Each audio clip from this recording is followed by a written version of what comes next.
Hey guys, welcome back. It's Shamwow, also known as ThatGamerguy, and today we are going to be discussing macros for Enhancement, Shaman, and Arena.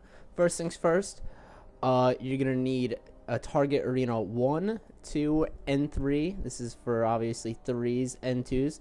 These make it a lot easier, so instead of clicking your target like a teammate to heal them or to dispel them, you can already have it set up to that person, so you click it and you don't have to swap targets. It saves you a lot of time and it's very efficient in arenas. I highly recommend it. I'm still learning it. It's pretty tricky to get used to, but you'll get the hang of it eventually. Next thing is our burst. You're gonna need your Ascendance, Ancestral Guidance if you have it, which I highly recommend because it gives you a lot of heals in your burst. It got nerfed recently in Warlords of Draenor, but it's definitely still pretty helpful because it heals you and your arena partners as well. Third thing, Blood Fury, which is Orc's racial. If you don't have a racial that buffs you, like Berserker from Trolls and stuff like that, then you wouldn't put that in there. But if you have Berserker for Trolls, Blood Fury, you put that in your macro for the most efficient damage.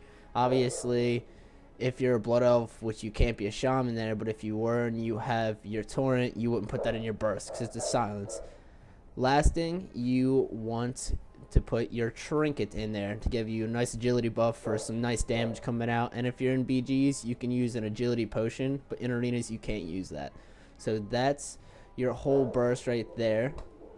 Next thing is you have your focus CC. This is a fucking lifesaver because in 2s or 3s, let's say you're on a DPS and you're trying to get them down and you see the healer casting a heal, instead of clicking the healer and then keybinding or pressing your wind shear, you can just click it and you won't swap targets at all, but it will still interrupt the healer, so it saves you time from swapping targets when you could interrupt that cast and have him dead before the healer gets off the interrupt and then silence. Next thing is your focus hex. This is pretty much the same thing, except it's going to be a hex instead of a silence. So if you're trying to get a nice CC off, instead of swapping, you use your focus hex and it will cast hex on the target that you have it focused to, which would be the healer in my assumption, I guess. And that's how that really works. Another thing that is amazing is your Cleanse Spirit, which will help if another Shaman hexes your healer, or if you have poisons, or if Rogue has poisons on your healer, and then you can use that to where, once again, you don't have to swap targets, but it will cleanse them.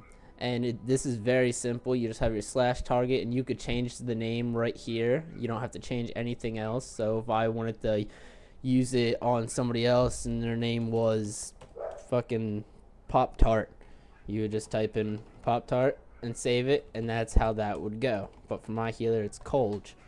So that's how that works.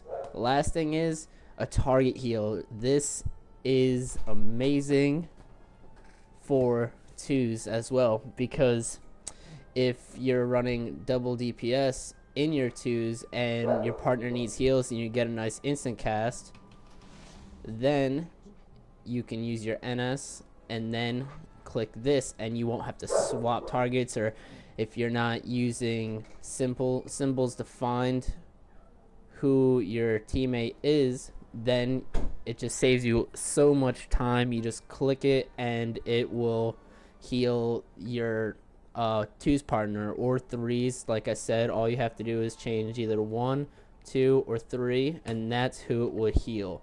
But for 2s, you want it to say Arena 1, so then it heals your partner. And same goes for them to heal you, which my favorite comp right now is Enhancement Feral, and that's what saves my ass. And that is really all I have to discuss today for macros. If there's anything that I missed or that you would like to know about macros that I might be able to help you with, just leave a comment below. Besides that, I hope you guys liked this video and that it was helpful for you guys. And don't forget to subscribe. I'm going to be putting out a talents guide for Warlords of Draenor and glyphs guide within the next couple of days. So subscribe, stay tuned. Hope you guys enjoyed and come back again. Enjoy.